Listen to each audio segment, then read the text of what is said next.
Hi, welcome to the Laryngeal Gestures vocal workout. I'm going to take you through my 5 basic exercises that isolates and conditions important coordinations inside your larynx. Your larynx is the bony part that's here in the middle of your throat. Yes, it's this thing. It's actually a valve system that separates your breathing, meaning air coming into your body and out of your body, and food coming in to your stomach. Yeah, so it's a very important little valve that we have here. Now, it can do a few things that we need to do on a daily basis all the time. And it is swallowing, where it goes up and closes. Try that and notice what's happening. And it can go down and open, which is what we do when we yawn. Yes. All right. Now, I want you to try something. This is a premise for all of the exercises we're going to do today, is a feeling of the throat being open. Now, obviously, you're not going to open anything, but there's a feeling of no constriction in the throat. Now, you're going to put one hand underneath that bony structure. And then you're going to do that yawny breath that we just did, which is sort of like, I'm so surprised to see you. Do it one more time. I hope that you can sense that something on this hand, you can feel something going a little bit like this. That is what I call an open throat, and it's the premise for all of these exercises. Let's get started. The first exercise is called the vocal fry, and I just did it. Vocal fry. Yes? It's not that uncommon to use in speech. However, we're not really doing it for that. We're doing it because we want to figure out how much to compress the vocal folds inside the glottis inside your larynx. Yes? Lots of fancy words. But really, it is just that creaky sound that you probably already know how to do and you've done when you were a kid. Yes? It is I'm going to pretend to be dead or dying. Yes? There is no real mystery to it. And your voice is meant to be able to do it.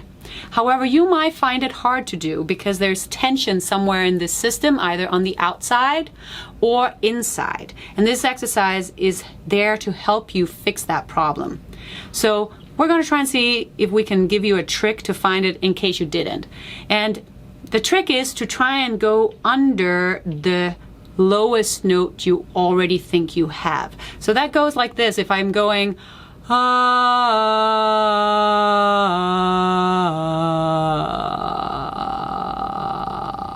there was my fry. Yes? Again, if you're a guy, that's not going to be in the same place. But try it, and it's sort of like come from your speaking range and move down into your lowest note and see if you can go past it without squeezing or pulling or doing anything weird. Keep your hand underneath your larynx. Do the in-breath to the open throat.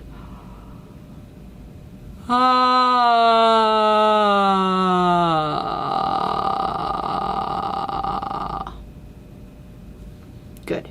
Now let's say that you have found the creaky sound, the vocal fry. The exercise that I use in the studio is actually coming from this fry, once we have found it, and moving into a steady pitch, a steady speed of sound. This actually does something to your pitch understanding and is very important.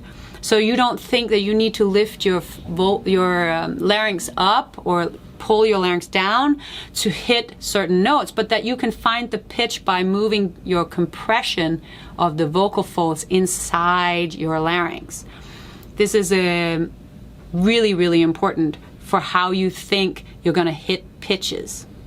Okay, so now we're going to take it to a pitch. So it goes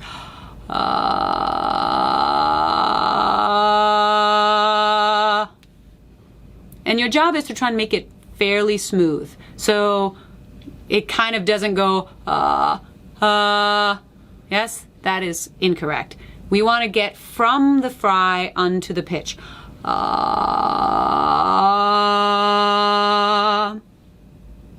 Now, you try that, and then I'm going to show you some more.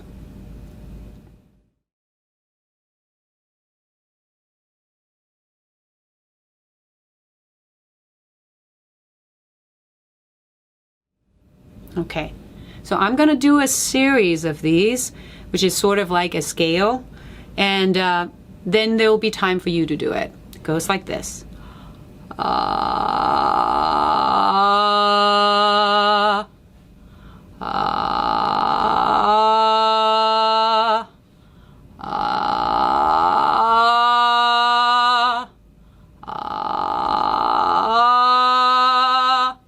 And you can keep going until you start feeling that there's some kind of grabbing that you need to do. Then you shouldn't be doing it any further. And that's sort of when you start moving outside of your speaking range often. Now you try it.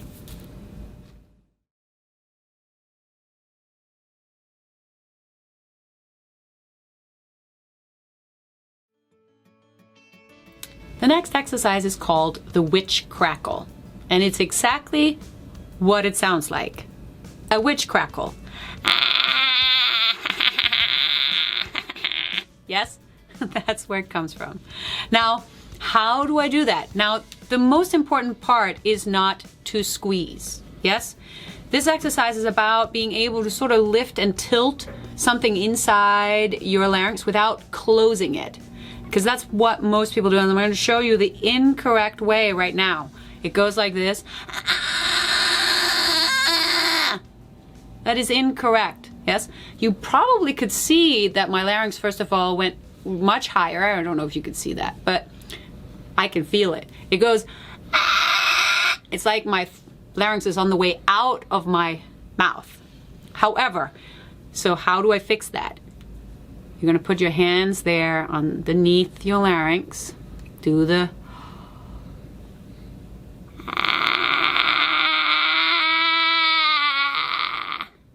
yes?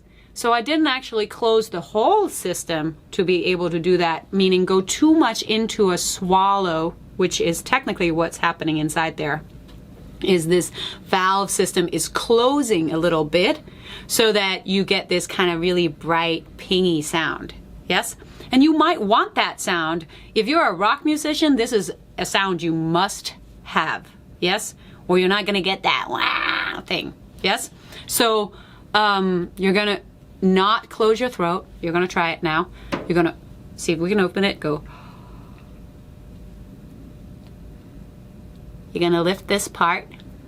Get something moving here. And go.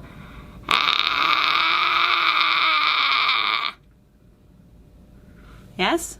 It might be a little hard in the beginning, but don't worry. Again, this is a normal thing for your larynx to do. Yes? And you did it at some point in your life. You pretended to be a witch, or when you were a baby, you cried like this. Yes? Yes? This is normal human behavior. However, we forget to do it because we're, trying to be normal. And this is not really the way that we want to be perceived. Yes? However, you can do it. Now, that's the isolation. Now, the exercise itself looks like this, and it's kind of like a way of trying to put different vowels on this different space that you're creating up in your mouth. Now I'm going to do it one more time, and with the vowels, it goes like this.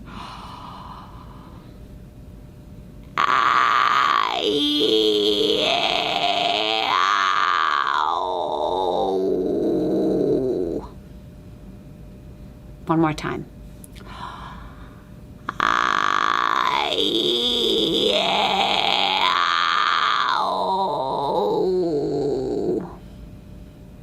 Now you try it.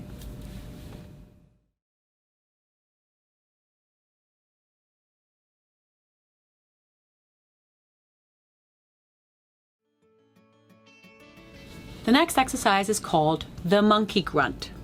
And yes, you have done this before. You've pretended to be a monkey. Yes? And now, so that's actually your glottis compressing really hard and then releasing all the way. Yes? That's actually what creates that. So that's a really kind of conditioning of the glottal. Yes? So sometimes people call this a glottal attack. But it's not just a glottal attack, it's a glottal release. Yes? So, Okay. Now, some things to watch out for. If you're a guy, again, this is going to be in a different pitch range than what I do it in. Yes? And I'm going to show you what it looks like when you do it incorrect, because there are some real traps for squeezing here. Yes? As opposed to sort of like inside the pipe of your open throat, the glottis is moving sort of like this. Yes? Boom, boom, boom. Yes? We want that to happen inside, not with the whole system. Yes? So we go back to this thing. Put your hands underneath your larynx and yes? I'm lifting the ceiling in my mouth, the palate. You don't have to do it this fast, by the way. You can do it slower. Yes? You can also move the pitch up a little bit if it's too hard down there. Yes? Now, let me show you the wrong way. Yes? This is the squeezy way. Don't do this. But you might be already doing this, so that's why I'm showing you. Okay, it goes like this.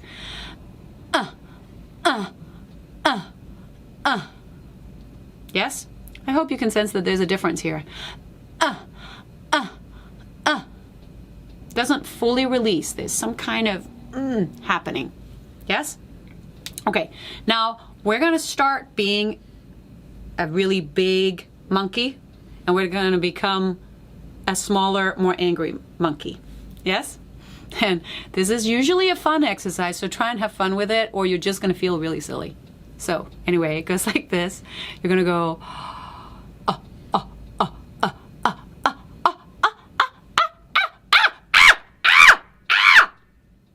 Yes? Now, the thing is that sounds like that might hurt. That could be uncomfortable, yes? If it hurts or if it's uncomfortable in any form or way, you're doing it wrong. Absolutely, for sure, you're doing it wrong. So it shouldn't be uncomfortable. This should feel loose, malleable, yes, doable. All right? Now you try it.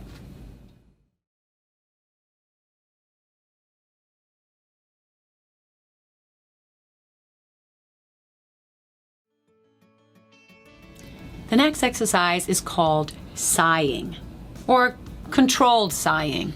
You know how to do sighing, right? You've done this before. Yes, it's kind of like with sound. Yes? So it's when the world doesn't go very well for you, yes? Now, we're going to take that into some kind of controlledness by adding support. Now, you will have seen the video from the breath and support video where you saw that you shouldn't let your rib cage collapse. Yes? This is very important in this exercise. So when I do controlled sighing, it sounds like this.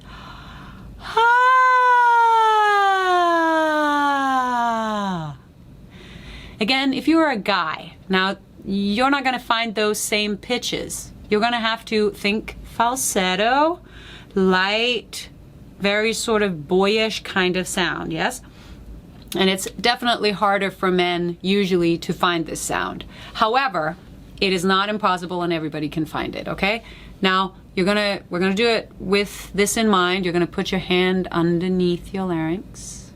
You're gonna do that weird in-breath yawny thing.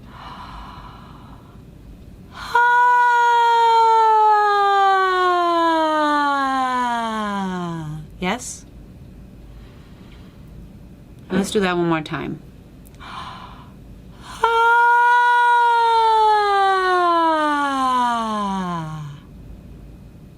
Now, the reason why this is important is because we don't want to just learn how to compress the vocal folds.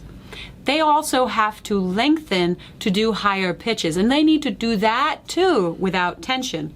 Yes? So that they sort of smoothly move in a sort of like elastic band kind of way, that they don't feel like they have to sort of like be rigid. Now, that's usually the hardest part. So the thing that mostly takes care of that is making sure you're open underneath your larynx and not squeezing anywhere. Now, I'm going to do it incorrectly for you for a second, meaning I'm going to squeeze the hell out of that. So it goes...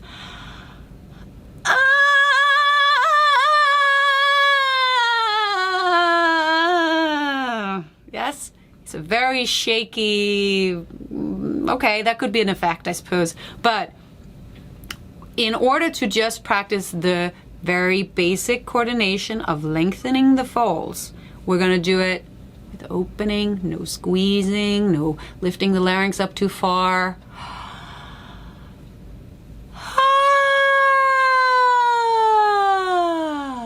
Yes, it feels like air is going through a pipe as opposed to the pipe closing in around a sound.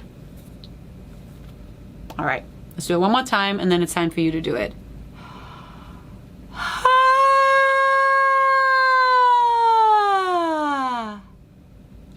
Now you try it.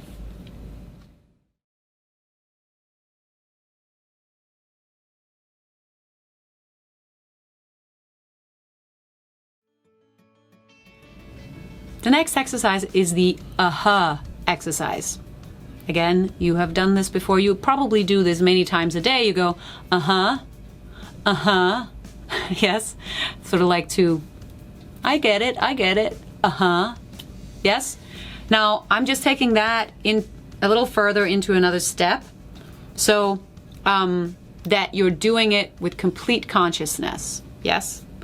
We want to condition this, and this is actually the first combination exercise, because we want to be able to choose which onset to make the sound with. Yes? How do I start the sound? We can either start with the vowel first or the consonant first. Yes? And we do this all the time when we talk. But when we sing, we have to be more aware so that we can put different effects into it when we're singing. And so if I want to go that's one thing. But if I wanted to go that shouldn't be that much more difficult. Yes? Now I have choice. So the combination exercise goes 3 uhs and 3 hs. Goes like this.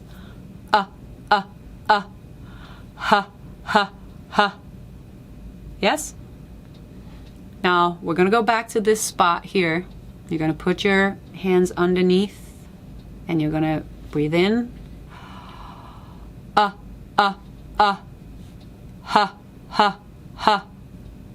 Yes?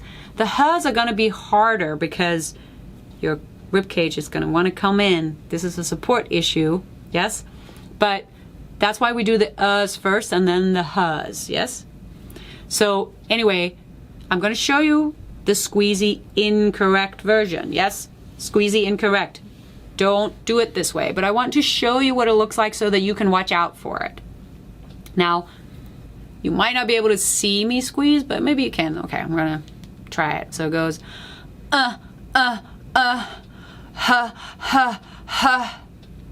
Yes? So it's kind of like I'm holding on to something in there. Yes? Not,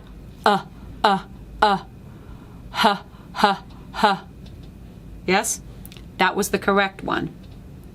Now we're going to do it one more time, and then I'm going to let you have some time to do it. It goes like this.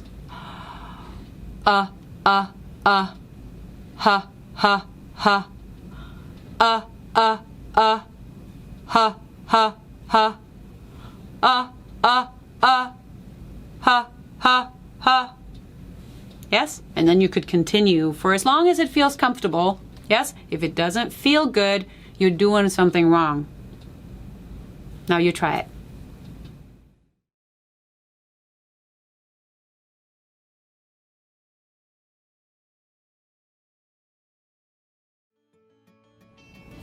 Those were the 5 basic exercises. These basic exercises are movements and coordinations that your larynx should be able to do. Yes? There's nothing extraordinary about any of them. They're normal coordinations, even if they do seem kind of strange, some of them. Yes? Okay. Now you take these isolations and you put them together in different ways, and you have real exercises, I would say, meaning exercises that you can then move into singing. Yes? You want to try different pitches with all of them. You want to do different words, different types of vowel sounds. These are things that will make it harder or easier depending on the exercise. Yes? This is for you to figure out where your biggest handicap is, and then go work on that. Because that is what's going to give you the fuller voice. Have fun with your practice.